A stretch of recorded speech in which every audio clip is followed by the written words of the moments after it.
Coming up, meet another candidate who has announced their intention to run for the 2024 council election. Susan Dunne declared recently she will run again for Division 4. Hear why Susan ran in 2020 and what residents were saying then and now. It's Saturday, October 7, 2023, and I'm Alan Roebuck. Welcome to Ipswich Today, which acknowledges the traditional custodians of the land on which it is produced and pays respects to elders past, present and emerging. This podcast is supported by Kinetics, people-powered web hosting trusted by Australian businesses since 1999. The next local government election is March 16, 2024. In 2020, Rosewood resident Susan Dunne put her hand up for election but was unsuccessful. Not to be deterred, Susan has declared her intention to run again in 2024. Thanks for speaking with Ipswich Today, Susan Dunne. Thanks, Alan. Tell us firstly, why did you run in 2020? Running in 2020, well, as you may know, I did put my hand up a little late. I had been involved with the community reference groups and the transparent governments, and I just found that work in shaping policy for the new council when it was the elected council was coming in. I just found that really exciting, and just telling a lot of friends about it. They said, "Oh, you'd make a good councillor. Why don't you run?" So in the end, I sort of and ahed a bit, but then when the nominations opened, I thought, well, if I don't run now, I'm going to regret it. So I just jumped in.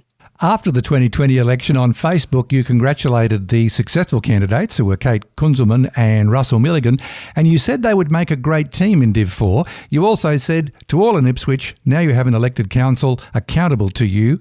It's now our job to make sure they remain accountable always.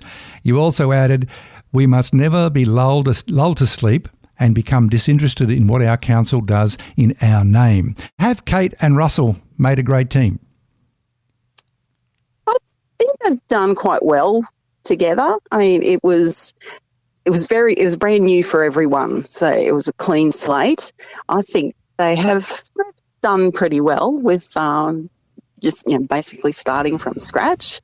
I wouldn't bag them out too much. That's not fair. And the post that you read out of mine back then, that was it for me. I thought it was pretty unfair to stay on the entire 4 years and just bag out everything that they did or nitpick or whatever. I think it's a bit more fair to give them a go and let them have a fair shot at the job. And yeah, I think they've done an okay job.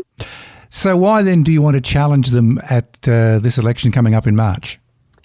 Because I can do it a little bit differently, and hopefully that is a little bit better. I've got a couple of sort of different priorities, some things that I would like to focus on if given the chance to work for Division 4. Well, along that line of thinking, you're obviously out doing a bit of door knocking here and there and talking to a lot of people. Have residents' concerns and feedback changed in that 4 years? What were they saying to you in 2020 and what are they saying to you now?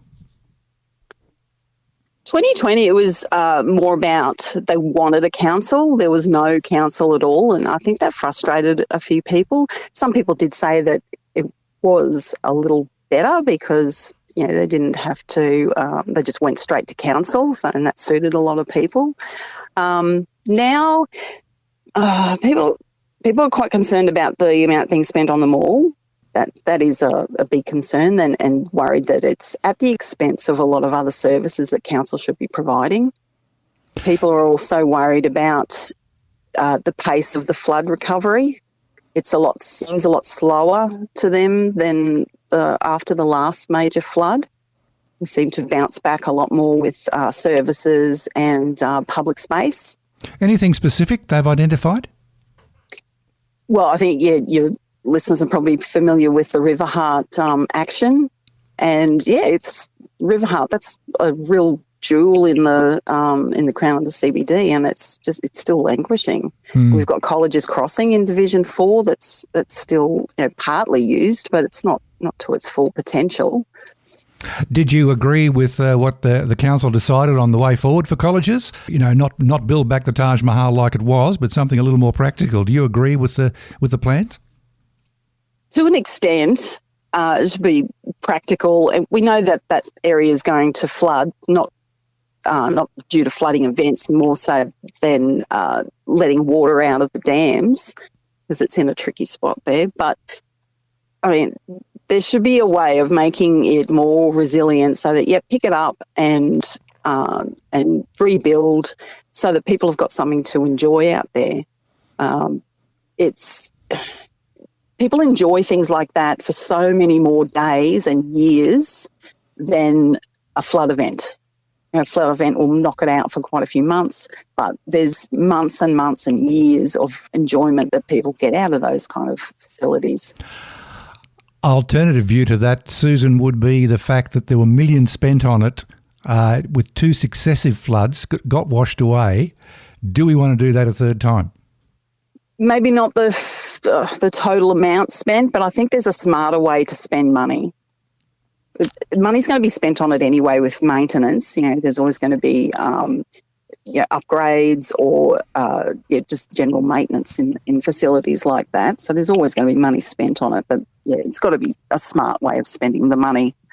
There's got to be a good balance between enjoying facilities and maintaining them. You've mentioned the concerns expressed about the cost of the CBD redevelopment of the council-owned commercial property there in particular. Should you be successful in 2024, what would be your top 5 priorities? Right. Well, I like to continue the focus. I think that's something that Kate Kunzelman's been doing really well is self-reliant communities, building up that resilience in community groups, having people being able to look after themselves, not waiting for people to come in and do everything for them. So I'm a Red Cross Emergency Services volunteer, and that's one of the things that is part of our training. People have been maybe affected by something really traumatic, but just a little thing of saying, well, here you go, here's how you make a cup of tea, here's where you do it, and just that little step to get yourself going. Same with the community groups. I want to build up lots of capacity in community groups to help each other and help themselves.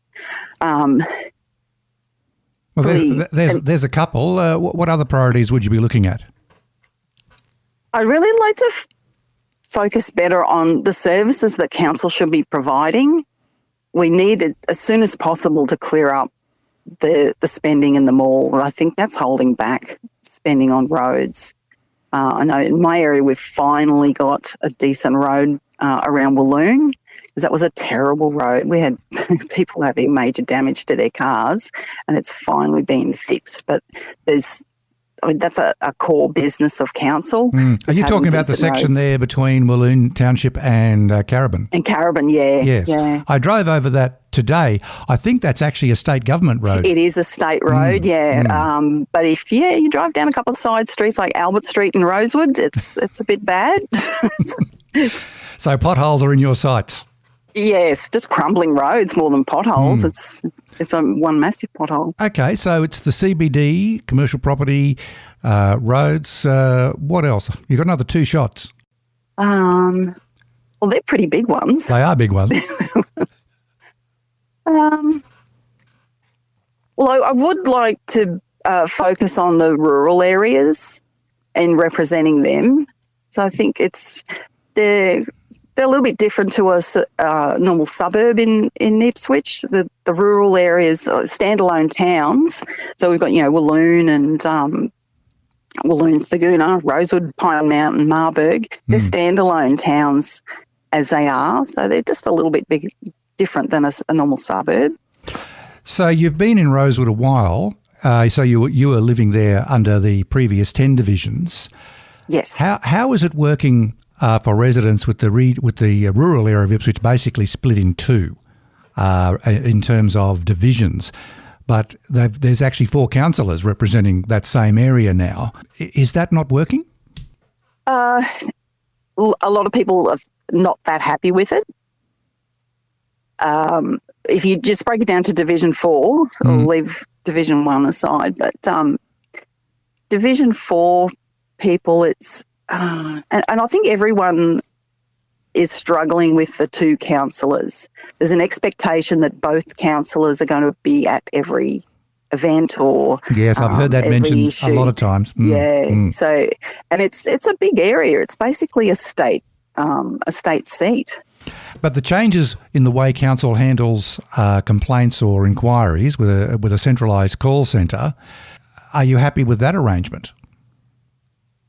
Yeah, that is an improvement. I mean, some people like to talk to their local councillor, but having it's more accountability, I think. You raise your issue and then someone gets back to you. I think it's working a little bit better. It's more streamlined. Yep. I think the previous system was a little haphazard. It kind of depended on who you knew. One of the most asked questions at local government election time, Susan, is, are candidates a member of a political party? Are you now or have previously been in a party? Yeah, I'm currently a member of the Labor Party. And you have been for some time? Yeah, I have been, So that's reasonably well known in your local area? Yes, yeah. Well, it should be. People would have been seeing me standing on Rosewood booth quite a few times. All right, well, we're getting close to Christmas. It'll be here before we know it. And then campaigning will obviously ramp up in earnest. Are you out on the hustings already? Yeah, I've been visiting some, as many community groups as I can. Mainly at the start, I just want to listen to people. And I was sort of forming the view, what can I do for people in this group or what can I do for people in this area and what would they have me do? So I was more listening and finding out. It's also making sure that I had something to offer, basically. And just getting out to as many events as I can. There'll be probably a little meet and greet type event fairly soon just to introduce me, but this podcast is brilliant. It is one way to introduce you. That is correct. Yeah, it's a great podcast. I hope everyone listens. It's a good way to find out about things happening in Ipswich. Well, on that very positive note, Susan Dunne, we'll leave it there. Thanks for speaking with Ipswich Today, and we'll keep an eye on your progress towards March 2024. Thank you, Alan. That's it for this episode. Don't forget to look for handy links in the show notes. Ipswich Today is supported by Kinetics, people-powered web hosting trusted by Australian businesses since 1999. This podcast is listener-supported. Please make a once-only gift or regular donation to help keep it online. Just go to ipswichtoday.com.au.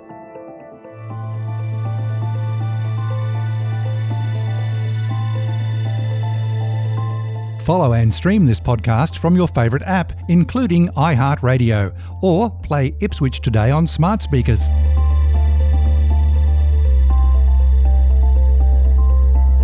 Music is supplied by Purple Planet Music. This is Alan Roebuck. Thank you for listening.